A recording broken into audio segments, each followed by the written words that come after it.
Hello friends, it's Dr. V. Jayakumar welcoming you all to my session on virtual classroom blues, learn to teach online. Yeah, in the part one of the presentation, we have covered, about reforms in education in India and why online teaching, various types of online teaching, and what are the hardware and the software requirements for online teaching. Now, just a continuation of the part one.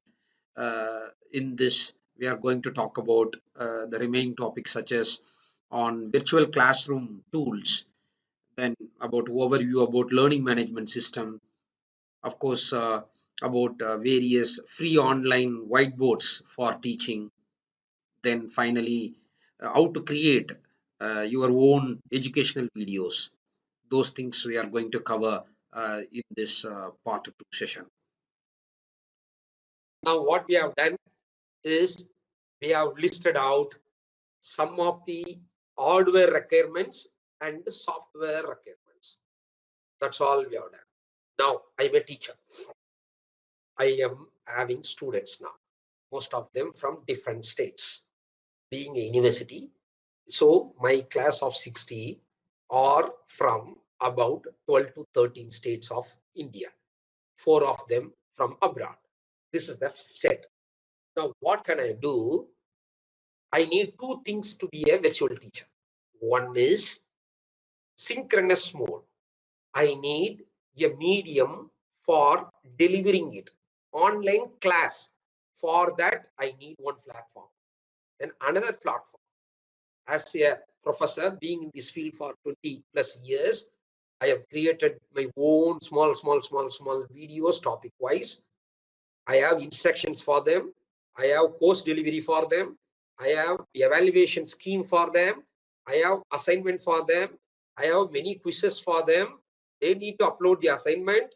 After each and every content is over, formative assessment activities I have given, discussion forum I have given. I want them to collaborate. For that, I need some platform. One is teaching platform. Another one is for material sharing. There must be a bigger platform. I need these two. This one is what known as the Zoom everything. That's what we call virtual classroom platform. The another one is what we call learning management system. Yes, of various virtual platforms. You can see there. What not? I can share screen. Like now I have shared in the PPT. Now, for example, I'm teaching the MATLAB. If I'm teaching the AutoCAD, Python programming, instead of sharing my PPT, I can share my window. I can share my program. I can share anything. Even in between, now some student is there. I can ask that student, come on, you share your PPT. You share your notes, your, this one. So any participants also can pitch in and share, right? Then you can see there, there are many things there. You can lock the meeting, you can participants list can be done, who are all the participants. If I can download, attendance can be downloaded. So I need not to take attendance. There are some options. Then, participants can go for meeting chat. Then there is a meeting information, participants video, whatnot that. It has all the features. These are the various features. You can annotate. If they have some doubt, people can raise. Then there is a whiteboard option. I can open a whiteboard and I can keep doing that. There is a session recording option. Then there is a polling option. So whatnot. These are the various polling things. So here I tell you, my friend, it is a tool. It is a sharing tool. These are the very popular tool that is being used worldwide. But at least so far, I have done lectures. These are all forced, not that I have chosen. WebEx, really the best one I know so far that I have used. Then Zoom, then Jitsi, very underrated platform. I strongly recommend. Very easy, very simple to use. Now in our college, in our university, we have got both 365 software license. So because of that, now we have made Microsoft Teams as our platform. We are all doing our the sharing, meeting, being a chairperson day in day out. We do conduct meeting, even recruitment interviews, all are happening, through this MS Teams. Of course, Google more powerful one, Google Meet. Then Google themselves have now two, Google Hangout. Then right, then audience might would like to know, sir, we have been seeing webinar meeting. Are we doing webinar right now? If you ask me, what is the difference between meeting and webinar? Not what normally we'll do in the meeting. When I say something, you can interact. You can unmute yourself and you can ask question. If required, even you can, you know, present your slides, post your slides, share your slides. That is possible in meeting. What are the softwares that we have done? Most of them all are meeting based. Webinar is functionality wise all the same, but the host will have major control. Abroad people, this huge spend more amount because these are normally not free. These are very expensive one. But when professionalism required, they go for webinar. What they do? Only host can present. Only host can share. Participants can only be viewed. So but they have Q&A session, polling session, all they can participate. That is the only difference you can see from the video, right? Right, learning management system. So I have told you there are two aspects to be done. Second one is learning management system. Right, what we can do. I am floating a course now. I'm sending my students, hi students, on introduction class. Students are new to you. Students also from different batch. So first introduction class, syllabus I will upload, know yourself, some discussion forum I will put, right? Videos I will upload day wise, weekly wise, or this wise. Videos I will put, YouTube links I will put, multi-format content, PDF I can put, video streaming I can make, right? So students can chat with each other, course renewal can be done. Then what is more important for a teacher is, evaluation becomes very important. That too, after online class, what happened?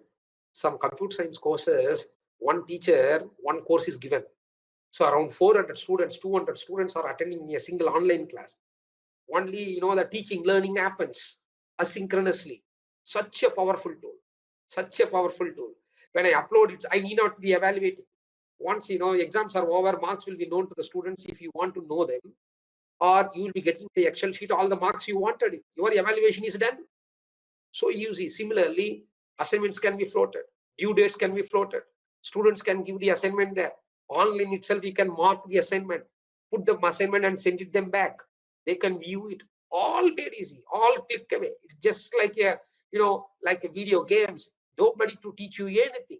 Just going that you can self, you can learn. Scoring, grading becomes easier.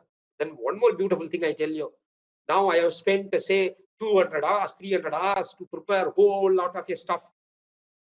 Next year or after 3 years, I am assigned the same course. I need not to start everything from the scratch. I have it everything in the repository. I am having everything in this Moodle. I can just do them, just put them, just to start a new group, add my students into the group. They can achieve that. So what I mean to say, this you must do it. What I would suggest is you go for, there are very popular open source learning management system. Moodle is the most popular one. It's very freely available. What I mean to say is whenever institution offers some, a kind of a learning management system, better you go with that. So my institution is not bothering about that, sir. And please, you have to give a try for this Moodle, right? So very popular. And this is also very popular. Google Classroom. Students can have entire class in their mobile phone. They are used to reading them. So these are the better options. Either you choose Google Classroom or Moodle. There are institutionally supported LMS in the abroad. They use Blackboard popularly.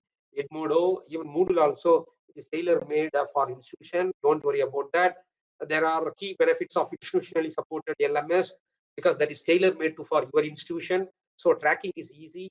People will be keep on asking the data. Head of the department, college, they will ask, give the mark analysis report, how many have passed, what is their grading. You need not to do anything. Computer itself will do everything, right? Secured one, right? That is what we call as a learning analytic tools. Learning analytical tool means there is an option. I can see a particular student, Ramesh, how many hours he has spent in this Moodle, how many videos he has seen, what are the things, activities he has done. All the things you can, student wise, you can pitch in.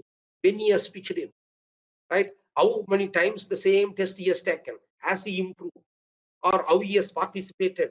All that, time wise, all chart by chart, bar chart, all that is what we call learning analytic tools. All that we can do. These are the limitations of institutionally supported LMS. This is tailor made, but it will not fit for, that is not necessarily fit for everyone. It is not flexible, right? These are some disadvantages. Then open technology advantage is free, people familiarity. I can bring some external guest also into my class, easy to use, constant update. These are the advantage. What is the drawback? All of a sudden, if they private people, they can withdraw their course. Then sometimes they may say they can make it as a paid one after some time. Then your record, unless you store it, it cannot be a formal record. You can't show record taken from the Google to your institute. Reliability point is there. Copyright issues are there, right? It can go to them. All material can be accessed by them. These are, unprotected walls. So these are privacy. These are all the things are involved. Fine. What we have talked about right now is this about two platforms.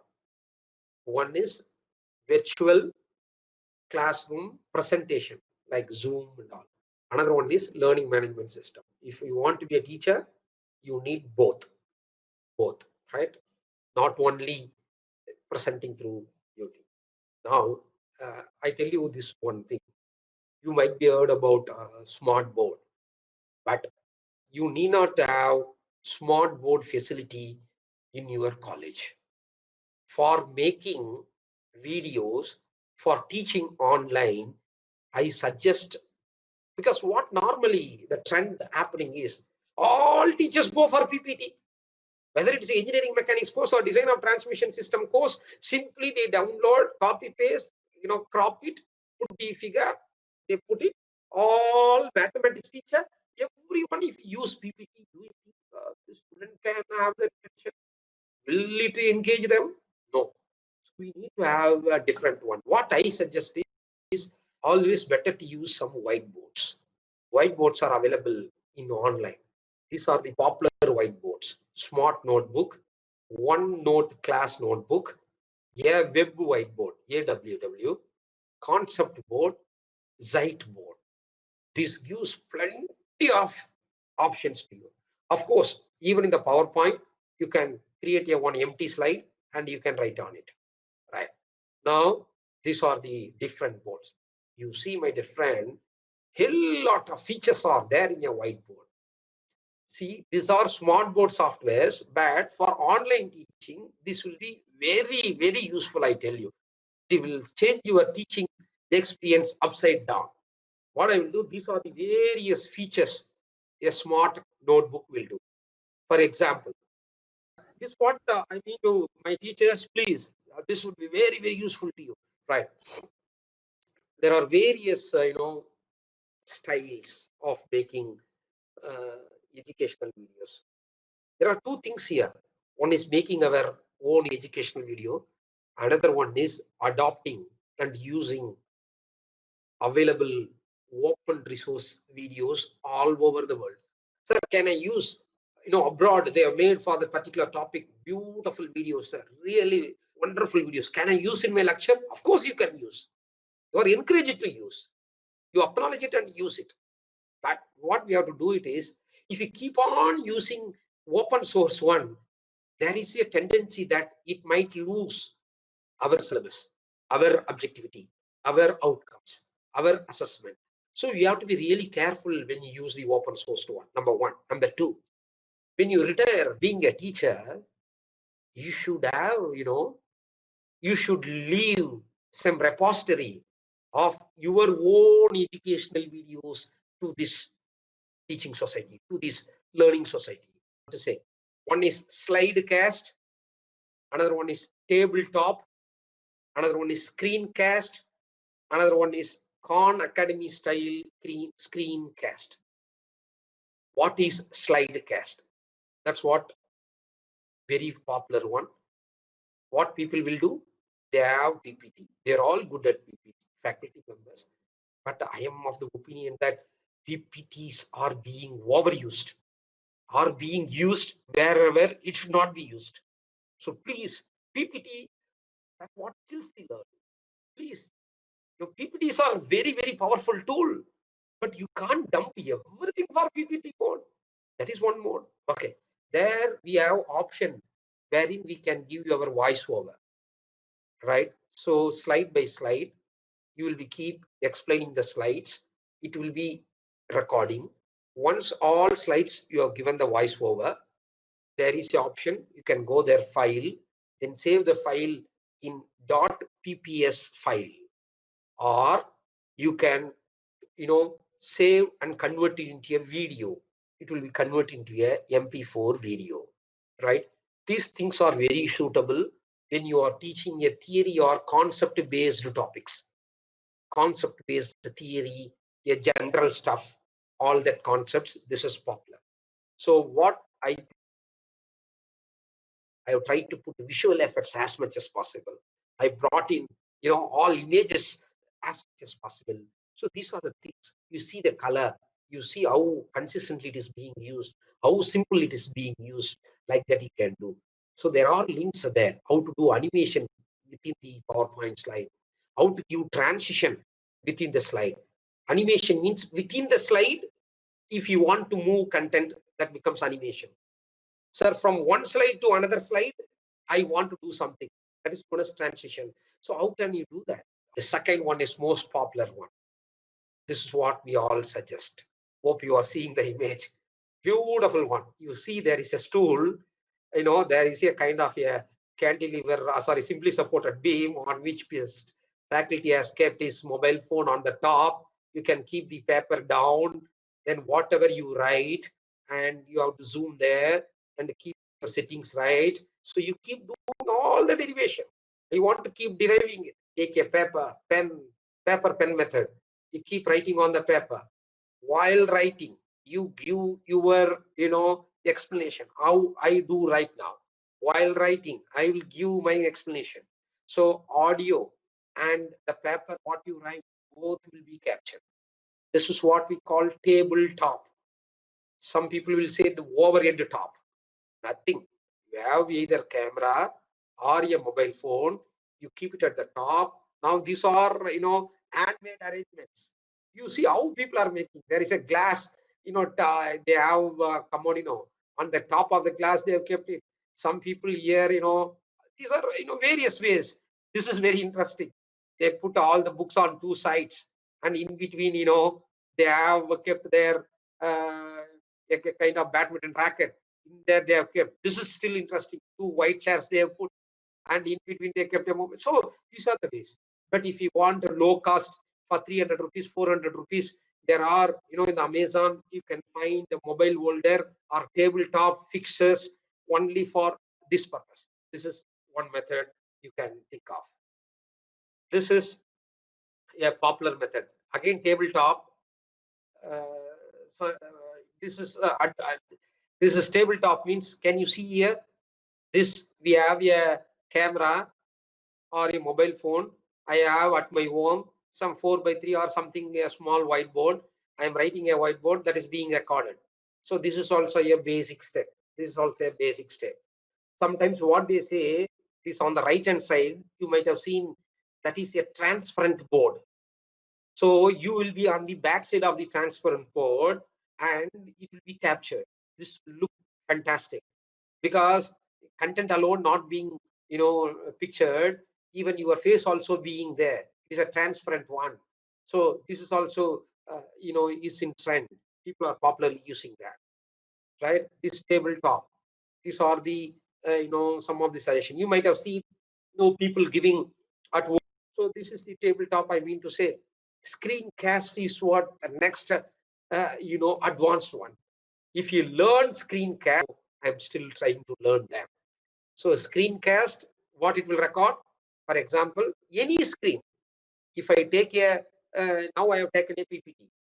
If I would have used the screencast, I would have opened, I have told you now, some OBS software, screen recording software. I would have opened that software. In that software, I will add what? Capture screen. I will add capture Jayakumar's face in the camera. Then I will say capture audio. Then if I have one more camera which captures my hand, I can say how many cameras you have, it can capture everything. It can capture camera, it can capture screen, it can capture audio. All can be captured. So if I see finally, that's what you are seeing. Most of the times, well developed, the videos are basically done using screen recording. What is the software used? OBS software. So you can add all of them. Then finally, once video is done, you can do editing, you can upload. So this is the advanced one. So if required, we can create one session for that. But there are beautiful sessions already available in the YouTube. Simply you have to Google it. Some resource links which I have liked, all I have given there. This is another method, very popular method. This is also screencast, but it is a different screencast. This fellow, I tell you, is Salman Khan. His name is Salman Khan. It's a non-profit method he has done for KhanAcademy, for school level. Now even they are entering to college level, all free of cost. So much of time and effort and he has made.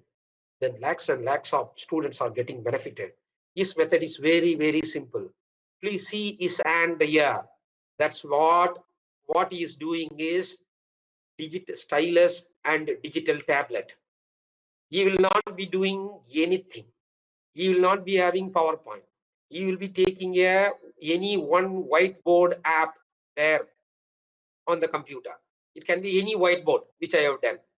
He will be keep writing on the tab. Whatever he writes there, that will be reflecting on the screen. Whatever he writes on the digital tablet, that will be reflecting on the screen. This screen, whatever it comes, will be recorded. How it will be recorded? Same screencast, same OBS, same, all that screencasting software. It will, whatever it is being written, it will be captured. Then while writing, like, how you do it in your tuition, how you do it, somewhere, it is a personal one. He will be explaining. So that is being done, recorded also. So finally, my dear friend, you will get like this. You will not get to see his face. Instead, you will get to see whatever he writes on the tablet along with the audio. This is also a screencast. This is popularly known as KhanAcademy style. He created his own brand, right? There is another method. This is paper slide. You take a white paper, tabletop, 10 paper. I have a first paper. Next paper I will remove, change, all will be captured. This will become a paper slide show, paper slide video. Another interesting concept, right? All fantastic ones, to make fun, to make, have different way, it's this is where, that customization, this is where the experience of the teacher comes into picture. Right, tips for creating the video. Don't create more than 5 to 10 minutes video. You try to create an experience, not just the content dumping. You make students a part of learning. How they do, some virtual reality. When they see a movie, are they getting bored? No. When you see the games, they are becoming part of the game. They are going and shooting someone who are there in that, the process, the environment. Similarly, you bring them into that experience mode. So that's what you have to do that. Okay, right? These are the very much strategies. How can I be engaged in the class? So there are various strategies that can be done. A few of the strategies are, first itself you have to make a clear ground rules, do's and don'ts of your students. Have a good rapport with them. In abroad, they have participation rubrics. Even they will set it right. Then participation must be in which we have to ensure the participation. And one more important thing here, what we can do it is, we don't have, I should have incorporated polling. I should have incorporated some quizzes. Is end of the quiz, I should have given only 5-6 questions. If it is a problematic paper, which kind of video method you might have chosen, TableTop or SlideCast, like that. So based on the question, what they answer, we can know whether they understood the session or not.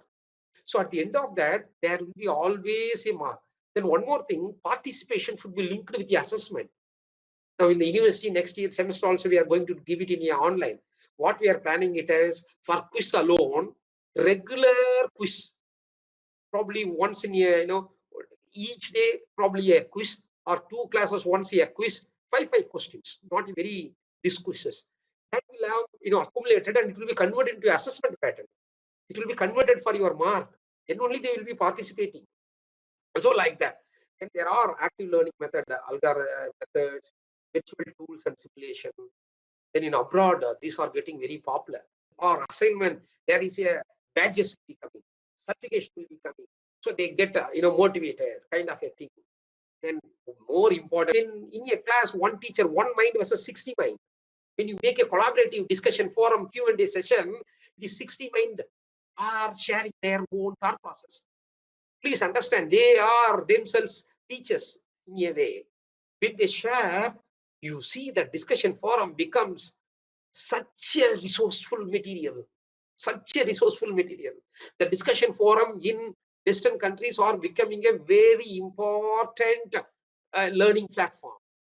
So this is what I am telling. Peer deck, project-based learning, artificial intelligence for teaching, simulation, animation, game-based learning, role play, scale up, concept mapping, critical pedagogy, jigsaw, Pogil.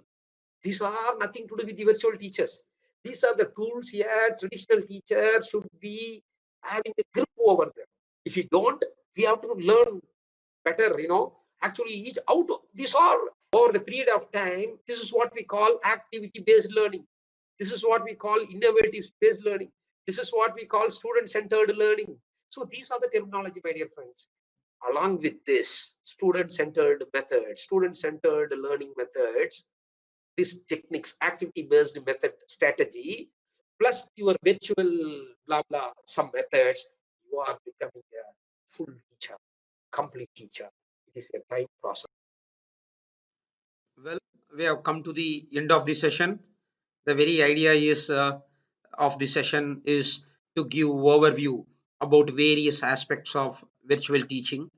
We have covered quite a bit, covering all the topics, starting from various types of online teaching to online meeting tools and various LMS softwares being used, then freely available online whiteboards for teaching.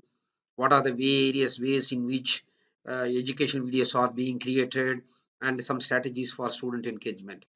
I really hope you might have found this session very useful. And thank you for the patience listening. Thank you.